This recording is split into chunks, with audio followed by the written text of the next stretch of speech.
What's on, ladies and gentlemen? My name's Ross, I like games, and today we are going to be having a look at another rather exciting new battle card coming out in the Transformers trading card game.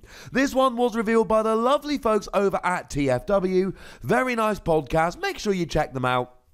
As I say in all my videos, where we're talking about cards leaked by other content creators, although I still don't like that phrase, do make sure you're checking these guys out. They're doing good work. Let's give a bit of love to the people who are revealing those cards, shall we? What we have today is Bad Attitude. It is a rather nice card, although the first thing we do need to mention here, it doesn't have an icon, which is a little bit sad.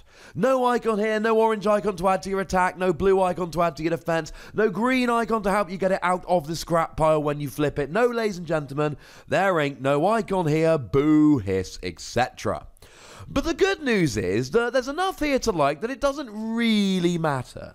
Now, this is one of those cards which can only be played if you have gone full Decepticon. And we've seen a few more of these cards. We'll look at the rest of them at the end. But it reads, if you began the game with only Decepticon characters, repair 1 damage from each of your characters, then do 1 damage to each Autobot. So here we're in a situation again where it's only, and this is not like some of the other cards we've seen where it has an extra effect if you started with all Decepticons. This is a card which is only good if you've gone full Decepticon. Not only that, but I do have to remind you about the language here. It says if you began the game with only Decepticon characters, so you can't just play Optimus Prime and Nemesis Prime, wait for Optimus to go down and then play Bad Attitude. You do have to go full Decepticon here in order to actually get this working, but that's all right. There are some times we're going to want to do this, more on that in a moment. Now, in terms of repairing, this is actually really good. So at the moment, we could look at something like emergency maintenance, and emergency maintenance lets you repair 1 damage from one of your characters, but if you've got more stars in your KO area than you do have on the battlefield, you may repair 2 more. So that allows you to repair up to 3 from one particular character, but sometimes it's only going to be 1. And that has an orange icon, good if you're attacking, bad if you're defending. Repair Bay does actually let you repair 1 from each character, and that's the same as half of this card. You repair 1 damage from each of your characters. Though I do need to mention here that that does have an orange icon, this has no icon, and as we've seen in a bunch of cards, generally speaking, really good cards don't have a battle icon. The problem is if you don't have a battle icon, you're at a massive disadvantage. That's 1 less attack, or 1 less defense, or whatever it might be. It is not an ideal situation. We also see here Team Up Tactics, which does let you repair 2, but only from a truck. Although if you are playing Autobot Nova Star, then that is a truck and a car, so you also get to draw 2 cards. And we have a blue icon here to help you while defending. And we do have Medic, which allows you to heal 2 from one of your characters, but it doesn't have an icon. So in terms of pure repairing here, this is analogous with other cards that we've seen. It's pretty good. And this has what some people call direct damage, what I like to refer to as cheeky damage. That is damage that is done outside of your usual attack, because you get to do 1 damage to each of your opponent's Autobots. I mean, technically you do 1 damage to all Autobots, but you can't be playing any to play this card, so it's just your opponents. Now, in terms of cheeky damage, we do have some other options. Photon Bomb does 2 to all characters in play, yours and your opponents, and that doesn't have a pip again, but this could be really bad for you. This does 2 damage to each character, yours and your opponents. That's really, really, really annoying, or can be.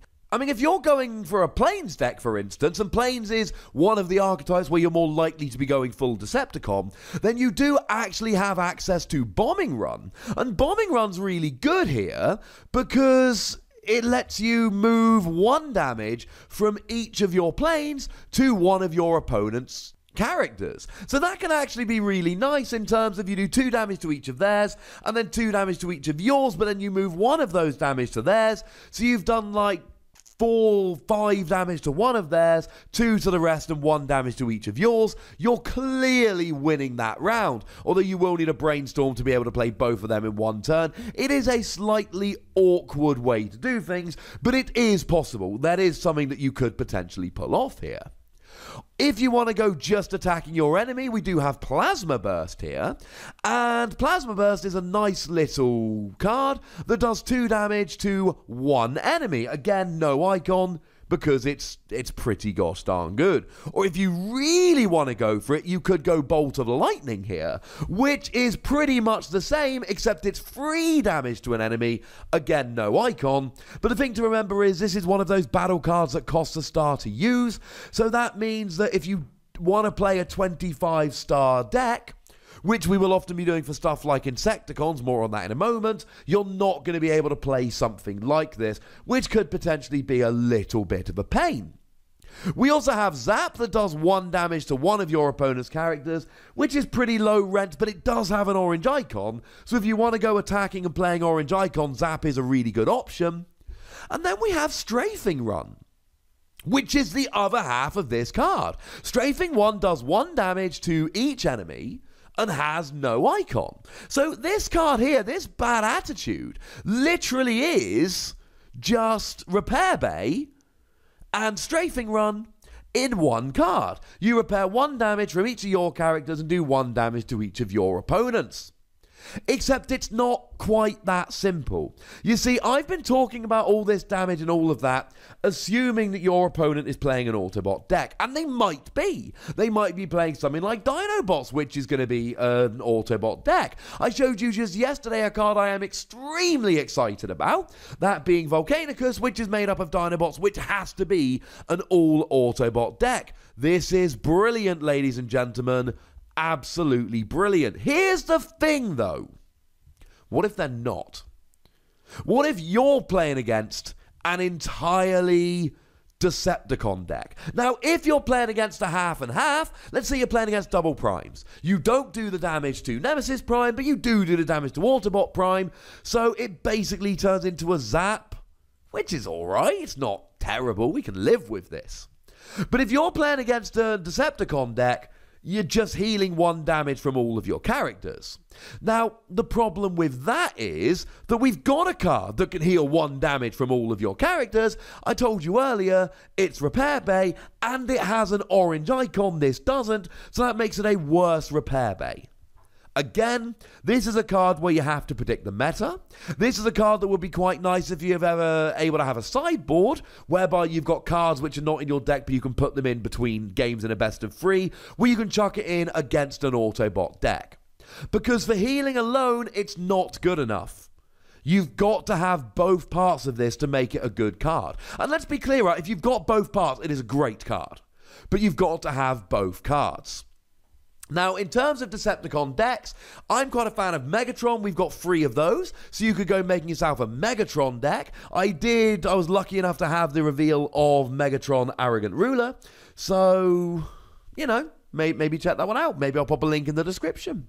Or Insecticons tend to be an entirely Decepticon deck. They kind of have to be because Insecticons, Decepticons, you know where I'm going with this.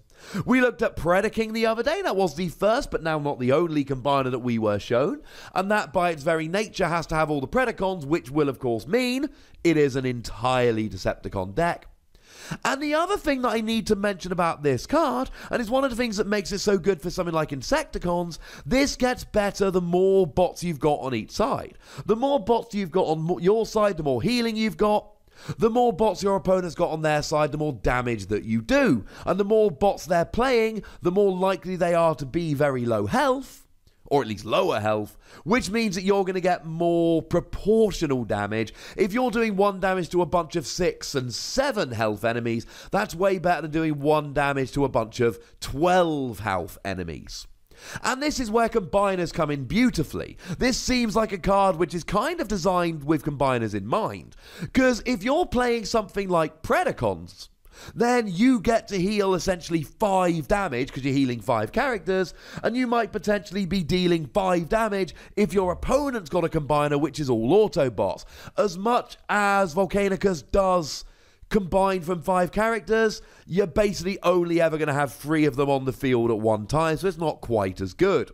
This set is called Rise of the Combiners. It is the set that introduces combiners, so it does make sense that this would be a card that is good against or with combiners. Here's the thing though. I showed you Swindled and Confidence the other day, which were a pair of cards, one of which helps Autobots, one of which helps Decepticons. And similarly, I showed you another pair of cards. I showed you Scoundrel's Blaster, and I showed you Noble's Blaster, which were literally the same card. Not even like Swindled and Confidence, they're the same card. Just one for Autobots, one for Decepticons. Is this going to be part of a pair? I mean, it makes sense that they would be revealed. The other 2 were revealed together, but having said that, they were revealed by Transformers. They were not revealed by a content creator. So I think there is a decent chance that we are going to see another one of these, and it might not even be in this set. It might end up being in the next set. Either way, this intrigues me. So ladies and gentlemen, this is a part of the video where you tell me what you think about Bad Attitude and give me your prediction if we're going to get a sister card, which is obviously going to be called Good Attitude. If it's called anything else, I will probably refuse to acknowledge its existence. Go nuts in the comment section, ladies and gentlemen, but please do remember the most important rule as always. Be nice, would ya?